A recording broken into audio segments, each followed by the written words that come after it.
So some of the lessons learned from this storm, um, you have to remember for me, this is my fourth year gardening, but the first year actually dealing with cold weather in Southwest Florida, Fort Myers area where we moved up from last year. We got winters, but predominantly the whole year I walked around in shorts and t-shirts and flip-flops.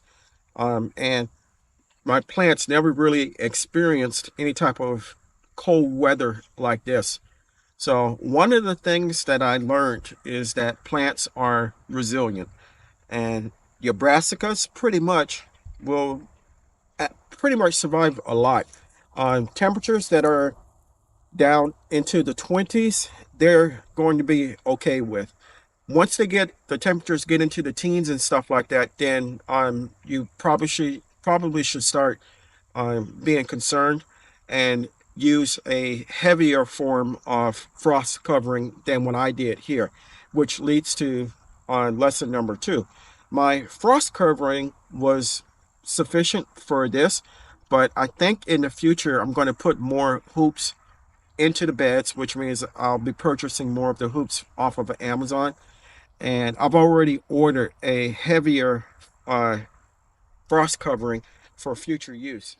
So if I do feel the need to cover my brassica beds like this one and the collard green bed over here to my left, then I can do that, and I don't have to worry as much as I did worry, thinking that I had left everything uncovered and seeing that they were going to die. But thankfully, and thank the Lord, they didn't, and the plants came through amazingly well.